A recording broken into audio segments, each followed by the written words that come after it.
Hey, New Testament class. Just checking in with you guys. Wanted to give you an overview of everything you've been studying this week. I hope everybody's doing well, and I hope that you're figuring out how to keep up with all your schoolwork while we're all away from each other. Hopefully, we'll get back to school soon. I know you're gonna miss seeing your friends, miss seeing my lovely face every day. But I thought we'd just take a few minutes here to go over a few things uh, that we've been talking about and reading about in class this week. So, first of all, just thanks to everybody for sending in your assignments. I think I've been getting most of those every day. If you haven't sent them in, make sure you get them in soon. I generally go in every night and every morning just to make sure that everybody's keeping up. I'll put a missing in the grade book if your work's not there. So, uh, make sure you're submitting all that work throughout the week. On Tuesday, trying to remember all the assignments I gave you guys. Monday we did have school, and most of you were there at that time. Then Tuesday I gave you an assignment to, I believe it was to read through First Thessalonians 4 and 5, and give a summary of what Paul taught about the coming of Christ. We'll talk about that here in just a few minutes as I go over your notes with you too. Uh, but again, just make sure that you're reading the assignments carefully. Do make sure you give a solid effort. You're teaching yourselves through this process, so that's why we're doing a little more of those work assignments, getting you to think through what does this passage really mean, and how does it apply to me, to us, to the original audience. We always should be asking those questions as we read Scripture. So we're in First Thessalonians, uh, and we had a few assignments on that. Wednesday, I had you do the worldview assessment. I do this every year with my high school classes, and really it gives us a sense of just where our student body is, some of the issues that maybe you're unclear about that I could do a better job hitting on in class or in all of our classes. So, thanks for doing that. I hope you found it interesting. If you see a missing grade in the grade book for that assignment, it's because you didn't email me to let me know you did it. I'll be reviewing it, and in fact, maybe we'll have some time I could review the results with you guys on here. That'd be kind of a cool thing to do. So, we'll see if I can get that put together in the next couple days, just out of interest and curiosity. Uh, then I had you yesterday watch a video, just a portion of a video about the coming of the King, the coming of Christ, which was another reinforcement of what we've been reading about in First Thessalonians. So, moving on, what to expect in the future. Next week we are going to have a quiz on Tuesday. Imagine that. Tomorrow there's a quiz next week on Tuesday. So, be sure you knock out your memory verse. We're going to go back to the one we were kind of stuck on, John 6, verses 50 and 51, where Jesus claims to be the bread of life. Right after he fed the 5,000 and the people demanded more signs, they were comparing him to Moses. Well, Moses gave manna every day. Where are your signs, Jesus? And of course, he had just given them the sign. But he finally reveals to them that he is the bread of life. He's what they really need. And uh, that's what our verse is about. Of course, interestingly, the people didn't really receive that news very well. Most of them started to question, what is this guy really saying? We have to eat his body, we have to drink his blood. Even some of his disciples, there's a comment later in that chapter that they found it hard to believe. And they had a hard time with that claim about Jesus. So, it's an important passage, certainly one that we as Christians hold dear to, that Jesus is the real bread from heaven. So, let me get over to the notes here real quick. I'm going to minimize myself, and hopefully you're seeing our PowerPoint slides.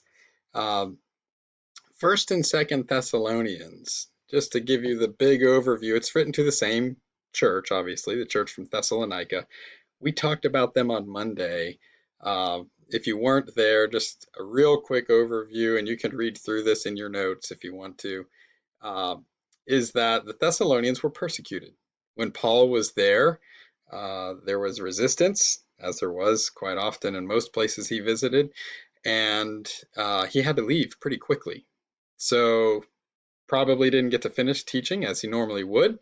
And so now these letters, First and Second Thessalonians, Paul is going back and forth with them to fill in the blanks and to answer some of their questions.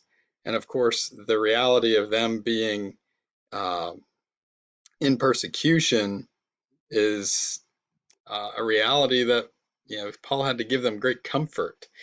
And so one of the big topics that comes up, you might see it here on the screen, is eschatology, which is simply the study of last things. That was one I wrote on the board that Monday, the study of last things. So he talks about Christ's return, he talks about the resurrection of the dead, but as we're going to see, those are really not just curious subjects that were amusing and entertaining.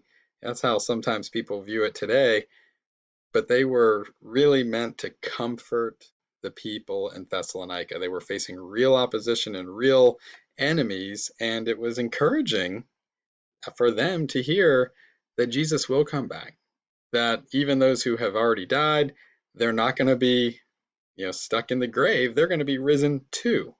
And so that's what these letters are really all about. Even Second Thessalonians, as we'll see later, uh, is Paul clarifying some of the misconceptions, because just like believers today have a tendency to get our eschatology and our ideas about what does Scripture teach about the last things, that can get a little uh, difficult to understand, and we could get off the rails a little bit. Paul writes to correct some of their uh, misunderstandings about what he was teaching in Second Thessalonians. We'll get there later. So here's the background. We've already reviewed that. You guys will have these notes. He was there for a short while and then continued some interaction with them. On Monday, we did read through some of these passages in chapters 1, 2, and 3. We even talked about the ethics that he teaches them. He was talking about, how to live as a Christian even in the midst of persecution. And here were a couple of important ones. First of all, he told them not to be like the world in regards to sexual morality. So you could speak about a whole host of topics, not to be worldly in your view of business, not to be worldly in your view of uh, work relationships, family relationships, but here he singled out this topic, and that's important to note. Here's God's word touching on all matters in life, and obviously for ourselves today, that's something we should take note of as well to make sure we're living as God's holy people in light of that subject. He told them to increase in their love for one another. They were doing well, but he did recognize this wasn't going to be easy. They needed to be diligent to pursue growing in brotherly love. And then finally, I'm not sure if you can see the whole thing down there. It might be underneath. Let me see if I can just get rid of myself altogether. No, maybe not. But you can see that last point. There's a passage in First Thessalonians that says, hey, above all, make sure that you're doing these things so that others will see what it means to be Christ followers. So that was all from Monday. Here's some of the notes from what Paul taught them about the end and what to expect. And this is all found at the end of chapter 4 through chapter 5. And again, these are some of the clearest passages in all of Scripture that talk about the end times, that talk about Christ's return. I hope that video you watched was encouraging. Scripture speaks a lot about this, but here's a really clear passage without visions and symbols and some of the things we find in the book of Revelation that are hard to work through. And so we can use this clear passage of Scripture to help us interpret those that are maybe a little less clear. So what does he deal with? First of all, he talks about those who have already died in Christ, those who, in Paul's words, says those who have fallen asleep in Jesus. And he's giving them hope that they have hope for the resurrection too. It says, when Christ returns, the dead in Christ will rise first, and then those who are still living will meet them all together with Christ in the air, and that they will be with him always. All of those are important truths. But the real issue he was confronting was this false belief that if you died, you had somehow missed out. That, these poor Thessalonians who died before Christ returned, they were just lost and without hope. And so this is a key component of our Christian faith, really, that we recognize that even death doesn't have victory over Christ's followers. And so Paul is giving them that kind of hope, which I hope you realize the value of that in your own life too. But he's talking about the plain realities of this resurrection that comes for all of Christ's followers, those who are living and those who are dead. The next big topic he deals with is the day of the Lord and when this will all happen. A couple of simple truths that he tells us is, one, we won't be able to expect it. It will be unexpected. He'll come like a thief in the night. That's what that passage really means, is unexpectedly. And we should look to that as well, right? We don't know when Christ will return. Maybe it'll be in 10,000 years. Maybe it'll be in the next 10 minutes, in which case this video won't even have time to upload before he comes back. So in either case, what does it tell us? Scripture and Paul tells the church in Thessalonica and us to be vigilant, to be alert, to be sober-minded, not to be lazy, not to be those who are kind of like just sleeping through life, but always living as though Christ is returning even now. So he gives them hope. How is this comforting? Over and over, Paul says in these letters to comfort and edify one another with these words. Build each other up, comfort each other with the hope of the resurrection, with the good news of Christ's return, with the idea that even though we don't know when he's going to return, we're certain that he is. Jesus will straighten all things out, right? He will punish the enemies, those people who were persecuting the Thessalonians. They're going to face Christ's ultimate justice, and we will have a reward with him, eternal life. So eschatology isn't just some strange subject. It's really a source of great hope for the believer. Going on, he wraps up with a few simple instructions for the Thessalonians, honoring their overseers. It is interesting, even though he was only there for a short while, they obviously had some leadership.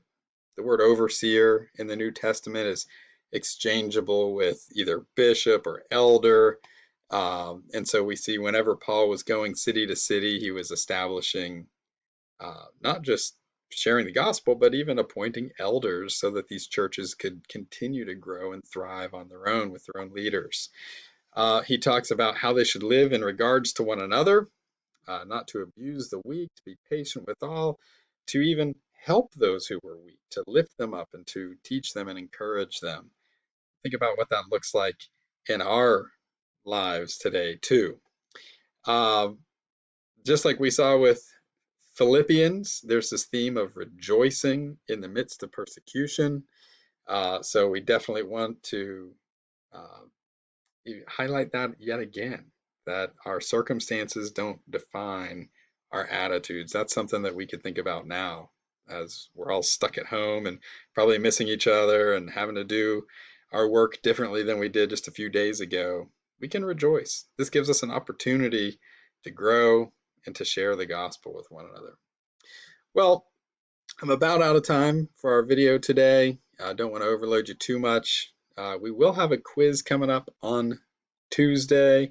These notes are all going to be posted. We'll talk about 2 Thessalonians soon as well, which continues on with this theme of eschatology. Hope you guys are doing well this week, and take care. Talk to you later.